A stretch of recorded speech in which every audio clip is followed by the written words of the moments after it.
City Mesa Planning and Zoning meeting, December 17th. Happy holidays to everybody. We'll get started. By way of introductions, my name is Vince Tabello. To my left is Ms. Dalkey. To my right, Ms. Johnson, Ms. Allen, Mr. Akita. We have a couple board members who are absent today, Ms. Hudson and Mr. Clement.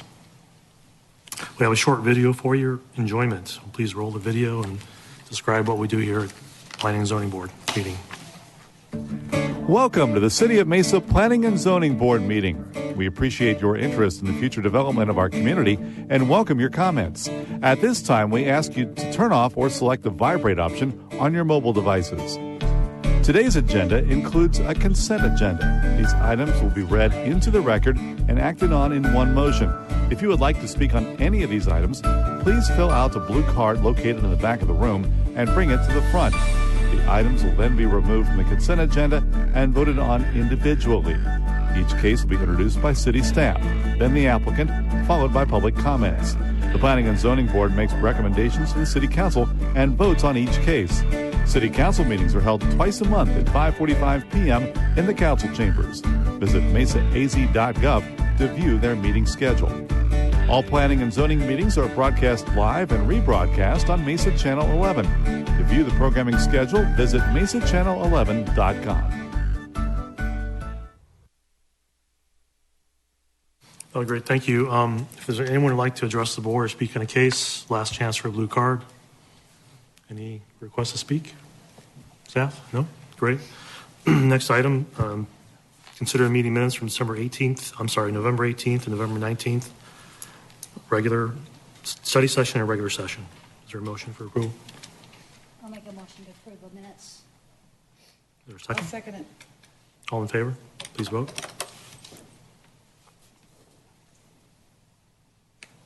Motion carries. Next item on the agenda will be consent items. Ms. Dalkey has agreed to read those items into the record. Thank you. Sure. Item D1, case Z1455, District 6, 10309 East Hampton Avenue, located south of Southern Avenue and east of Crisman Road, approximately 11 acres. This is a rezone from LI to LIBIZ and site plan review to allow for the development of a medical center. Staff recommendation is approval with conditions. Item D2, case Z1457, District 6, 6751 South Mountain Road, located east of Signal Butte Road on the north side of Pecos Road, approximately 8 acres. This is a rezone from AG to GI and a site plan review to allow for the development of an industrial building. Staff recommendation is approval with conditions. Item D4, case Z1459, District 5, 8650 East Brown Road, located west of Ellsworth Road on the south side of Brown Road, approximately 5.4 acres. This is a rezone from RS 43 to RSL 2.5 PAD and site plan review to allow for the development of a single residential subdivision. Staff recommendation is approval with conditions as amended at our earlier study session. Item D5, case Z1460, District 6, the 8,000 through 8,200 blocks of East Ray Road, located east of Sossaman Road on the north and south sides of Ray Road, approximately 79 acres. This is a rezone from LIAF and AGAF to LIAF PAD to facilitate the development of a future employment park. Staff recommendation is approval with conditions as amended per our earlier study session. And item E1, Monticello, District 5, 8650 East Brown Road, located west of Ellsworth on the south side of Brown Road, approximately 5.4 acres. This is a preliminary plat for a single residential subdivision. Staff recommendation is approval with conditions. Thank you. Is there a motion? I would make a motion that we approve the. Is there a second? Second it. Yeah. Please vote.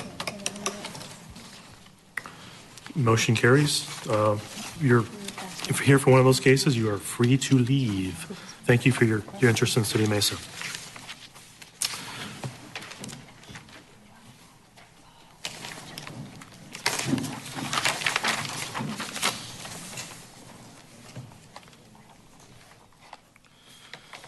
Okay, the last remaining item on our agenda for tonight is item D2, Z14 dash, Item D3, Z14-58, 2333 South Power Road, south of Baseline Road, east side of Power, plus or minus 1.1 acres, rezoned from LC to LCBIZ and site plan modification.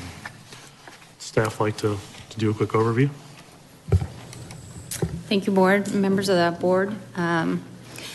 This is a request for a rezoning and a site plan modification for the Power Road Animal Hospital at 2333 South Power Road. It would allow for an addition to the existing veterinary services building.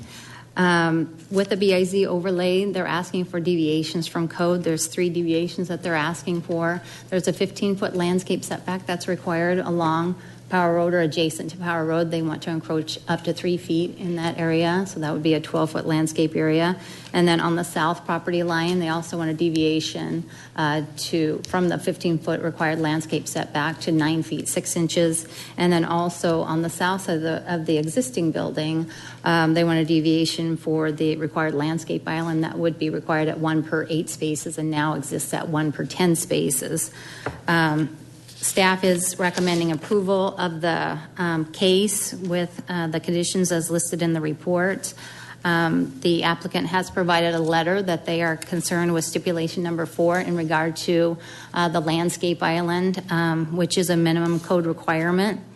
Again, just the BIZ overlay, of course, is looking for some kind of superior design or quality to the design, and in the review of the project, given that it is a small project in itself, but we did have some difficulty looking at that and finding that superior design or quality. So we're asking for the minimum landscape requirements, minimum landscape numbers along Power Road as well as on the south side, and then also with that landscape island. And again, with that landscape island, doesn't seem to be, in looking at what all that they would be doing to the site, they'll have contractors on the site that would be doing the asphalt, landscaping, the curbing. Doesn't seem to be a hardship asking for this additional landscape island. With that, that's my presentation. If you have any questions, I'll be happy to answer them. Any questions from staff? Is the applicant present and like to make a presentation? It's just the bright lights. Mr. Chairman, members of the board, for the record, my name is Reese Anderson. I'm an attorney with the law firm of Pugh & Lake, 1744 South Alvista, number 217 here in Mesa. It's a pleasure to be before you this afternoon. If I could just kind of set the stage for why we're bothering you instead of staying on the consent agenda, if I might. When we started this case, really we looked at it as we were just making one request, which was to encroach in the front yard setback to allow some additional parking spaces. As the code requires, you end up having the requirement to update your site overall. And so let me just address real quickly the 3 requests. One, as I mentioned, we're going in the front yard setback to accommodate some parking spaces. The other one is to shorten up just by a few feet the landscape area on the south side of the project. Now that's because when we inherited the site, it's already the drive aisle there. You got parking spaces. Drive aisle is only at 2210. We all know that code requires the drive aisle to be 24 feet. We could leave it at 2210. We're just trying to make it a little bit easier for our employees to back out of their spaces to get over there. So that was just a request, really, to comment things. We're not trying to rock the boat by asking for that. The other 3rd request, and the one I want to focus with you on this afternoon, and it's pertaining to condition number 4, is about the requirement of keeping no more than 8 contiguous parking spaces. And again, that's along the south side of that building. So if you look back at the site plan, there's 10 spaces there now. We're not talking about eliminating the landscape islands along the front. Now, those were added on purpose. So if you look at those new parking spaces that we're proposing there, in fact, we did a quick calculation. If you look at the amount of square feet we're encroaching into the front yard setback, based on the amount of landscape islands we're adding back in, you actually get an increase in overall square footage of landscape area. We count that as a positive. Along the south side, again, focusing there, what we'd end up with if we applied condition 4 to that situation was 4 spaces, a landscape island, and then 5 spaces. Now, we hear what staff is saying about not a big inconvenience, not a lot of money. We recognize that. here's the more important issue to Dr. Caldwell and the Power Road Animals. They've got on site now 12 to 16 full-time employees at any time in that building. They try to keep these 10 spaces open for all of their employees so that they don't have to park in the front, which takes up patient spaces. Now, each of these patients come to the hospital with a human in tow. So you've got to think about how do we accommodate all these people. This is what I like to call world-class problems. So while we know we're overparked by 4 spaces, again, the doctor knows their business well. They need these spaces just to help stop the flow and people parking where they shouldn't park. So we're trying to do the best we can with the site we've got. A little thought for you, if I could, Mr. Chairman, just about the BIZ. When you look carefully at the BIZ overlay, what it says is, if you're not requesting a bunch of changes, you don't need to comply as much. And that language is right there in the ordinance. And so here, we're just looking at trying to make some de minimis changes to accommodate a growing business to keep them in Mesa. I should add that with this expansion, they're planning on adding 2 more full-time employees. Again, a great thing for the city of Mesa.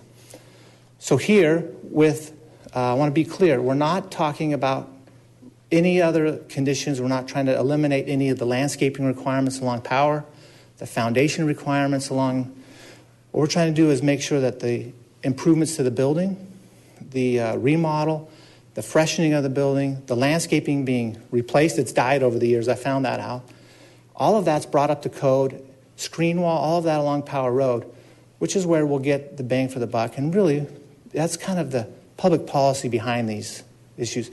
Not to just have the landscaping island back there on the south side, where we need those spaces for our employees. Our thoughts overall, if I could just sum it up, is this is a de minimis request, helping to keep a good business here in Mesa as they expand. And I think we could do it. I'd be happy to answer any questions that you have and talk about all of these issues or flesh something else out, Mr. Chairman or members of the board. We urge your support. We're in full agreement with all the other conditions. Just ask that 4 be deleted. Okay, board member, Shelley, you have questions? Go ahead. Well, I guess, my opinion, like I stated earlier, while I appreciate Dr. Caldwell wanting to stay there and wanting to expand his business, obviously we're supportive of any type of business that wants to come into Mesa, especially one that's been established since, the early 90s, I think, is when that was developed. My position on that is I think that the landscaping, I would recommend that we keep in stipulation number 4. I think it's important to improve the businesses that are there. I think the landscaping, I understand your issue about wanting all the employees to park together. I understand all of that. I just think that, my opinion is I think the landscaping needs to be maintained, at least the city code. I know you're getting variations in other areas, but I think that landscape meeting needs to be put in. That's just my position. And we're appreciative of that and recognize it. And we just ask for a little bit of leeway here while we accommodate this good business. One thing that you can verify this, but one thing I noticed when I was out there is right where they want this landscape island is a huge planting area and landscape area that's about 10 feet deep, isn't it? So on the south side of the building, and I'm going to... There's a lot more than required of landscaping right next to that where they want that extra little island, Okay, right? so, yeah, I hear what you're saying, Board Member Johnson. So you've got parking stalls, sidewalk, and then landscape area. And that's a huge landscape area over there, considering Sure. what average buildings are. Sure, so sure, you're sure. getting that landscape there. There's significant landscaping there now, yes. And even if you put a tree over there, which you could accommodate because of the way the building is designed, you could have that shade that would be the same type of purpose as having that island, too. You could. That's another way to approach this. Okay, You thanks. bet. Mr. Akita? Yes, I've seen that location too, and putting a landscape island there, I don't see how that's going to really improve the site of that location.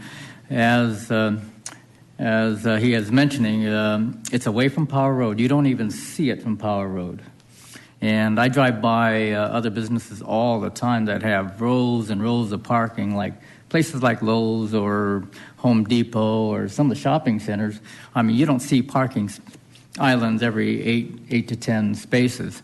And I think at this location, I think it's fine not having the parking, the landscape island there. So I would be supportive of the applicant of eliminating that parking or that landscape island. Thank you, board member. So a question for staff. In the spirit of cooperation and trying to make this project work, the BIZ was something that was arrived at for a particular reason, I presume. Can you kind of explain as to why that was applied to this particular site and kind of the spirit of what was trying to be accomplished there? Because the real interpretation of BIZ is something a little bit more than what you might expect at this site. And I just want some clarity on that. Right. Thank you, Chair, members of the board. The reason we arrived at the BIZ overlay district, really the PAD didn't apply because of the size of the site. It's only 1 acre in size, and the PAD applies for 5 acres or more. So the BIZ would be applied here. We did talk about and look at a skip. However, felt that didn't really apply to the site, plus it would require the applicant to go to 2 different boards. They would have to come here for the site plan, plus go to the Board of Adjustment for the skip. So it really made more sense that we covered it all with one board. So that's the reason we brought in the BIZ overlay in order to accommodate those variations from code. And one of the things that Board Member Johnson brought up in regard to the landscape on the south side of the building, it does have a large landscape area. However, there really isn't much landscape material in that area. So if they do add maybe a couple of trees there, some shrubs, that could maybe then accommodate some of that landscaping that we're looking for. And I didn't cover that in my staff report, but maybe that could be something that we take into consideration instead of that stipulation. I'm sorry, is that part of the foundation-based planning that's being required? There is some landscape foundation base required. However, I don't believe that there would be 2 trees that would be required along that south side. I'm not sure of the length of the building on that side. You know, Looks like there's 2 trees in it. doesn't really show the length. Those aren't there.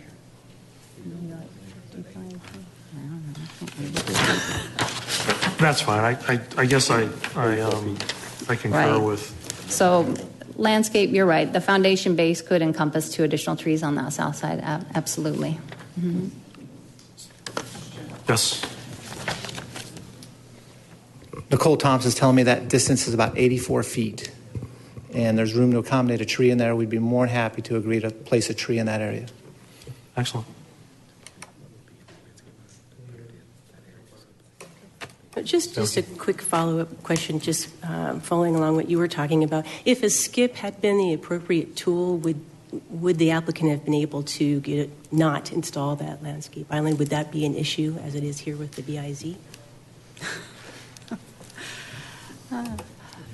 Board Member Dahlke, and that's a good question. I mean, of course, there are different requirements for a skip as opposed to the BIZ overlay in the code, so it's hard to say specifically because there are different requirements for each one of the, each one of those processes and different boards and different findings that we look for with that. So, looking at what give and take. Of course, the site plan had changed 3 times since it was first initially submitted. So, again, it's just difficult to say. Yeah, I think just the tool that we have is the BIZ, and Right. yeah, I agree. Okay. Any other comments or thoughts? Mr. Sheffield?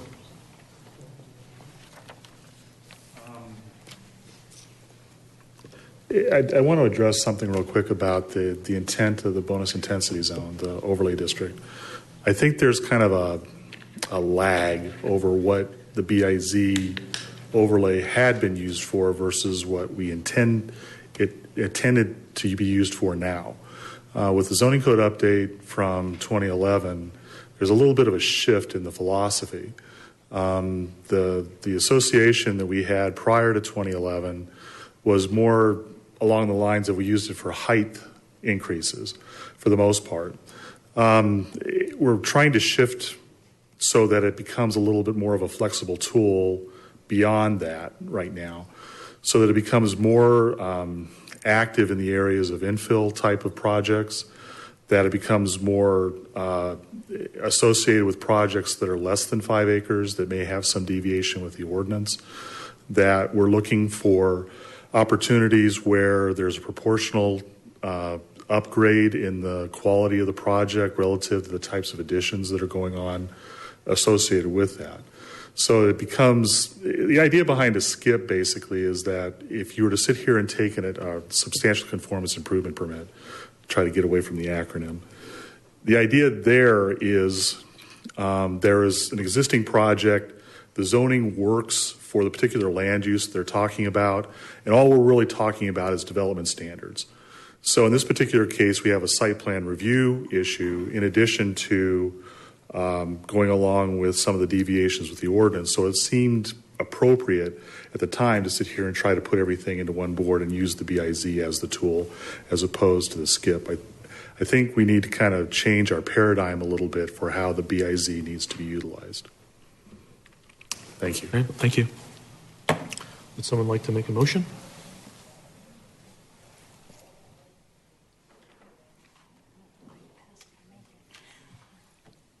I'll make a motion. I'll make a motion to approve, so far I forgot, Z1458 without condition of approval, number 4, as long as at least a 24-inch box tree is planted in the middle of that area where that middle parking space would have been. Is good enough? Is that clear? Can I ask a question? If I may suggest, rather than maybe a different way to do it would be to modify step 4, that they take the landscape material that would have been in that landscape island and put it on the south side of the building. And then we'd have that same type of material, and I think that would cover it. Sounds perfect. That's exactly what you said, isn't it? That's exactly what I said. Thank you. Okay, all right. Is there a second? Second? Thank you. Please vote. And that would be in addition to what would normally be in the foundation, so adding that addition to. I said that too. Thank you. Well, it'll be over and above, is what you're saying. I know it. I gotta stick with it. I gotta Okay. stick with it. Quickly, motion carries. Thank you for your case. Okay. The landscaping area is so big. It seems we could just add more concrete. Any other business, board members, staff? Do you need a motion to We do. adjourn? We do. I make a motion to adjourn. And I second that motion. Thank you. Merry Christmas, everyone. Merry Christmas. Good luck to you.